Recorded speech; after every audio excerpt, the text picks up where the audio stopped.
The decorative stitches on the Bernina 790 are amazing, but they're even prettier stitched out. And I hope you'll take some time to stitch out some of your decorative stitches. Now I'm going to share with you a couple things. Number one, how easy it is to speed up this process by using the start-stop button. So otherwise you're having to hold your foot on the foot control like I was, but now I'm not. And then also to how to utilize your pattern end function. So the little triangle with the line at the bottom, touch it when you want it to end. It'll do a little, depending on how you have it set up, you can have it lock the stitches and also cut and lift it.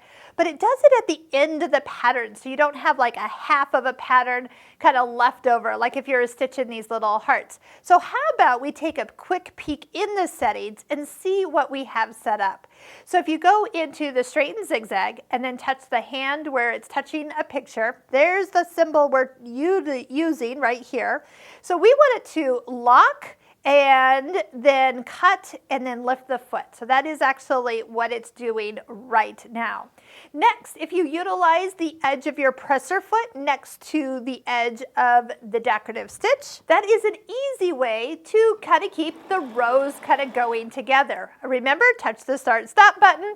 If it's going too quickly, remember, just go ahead and slow it down a little bit here, and then you can find when that speed is the happiest for you. But I do like just to enjoy watching these decorative stitches stitch out, and then once you have all these stitches sewn, you have a better idea of what they look like on fabric than just on the machine here. So in our links below this YouTube video is how to make the ultimate stitch book.